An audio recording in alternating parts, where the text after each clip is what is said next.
Comme à chaque élection législative, le dossier de la Nationale 122 revient au centre de la campagne, particulièrement ces derniers jours de campagne où mon concurrent, le député sortant, envoie des messages, des SMS, des mails sur ce sujet.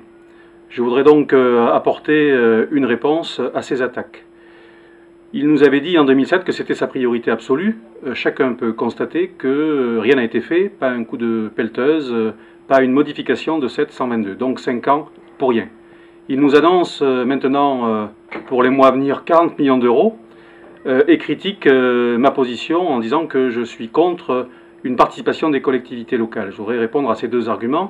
40 millions d'euros, c'est bien trop tardif, je l'ai dit, 5 ans pour rien, et c'est bien trop peu eu égard aux besoins de cette route, et bien trop peu si on compare avec les 110 millions obtenus par Laurent Wauquiez au Puy pour le contournement du Puy.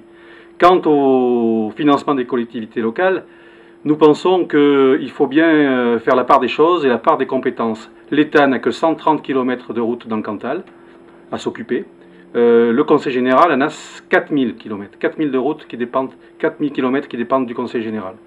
Je pense qu'il vaut mieux que le Conseil général concentre le peu de capacité d'investissement qu'il a à rénover les routes départementales plutôt que de venir à la rescousse d'un État défaillant en ce qui concerne la route nationale 122. C'est la raison pour laquelle nous avons toujours refusé que les collectivités participent à ce qui appartient à l'État, à condition que l'État soit interpellé de manière efficace, parce que la route nationale 122 n'est pas une route nationale comme une autre.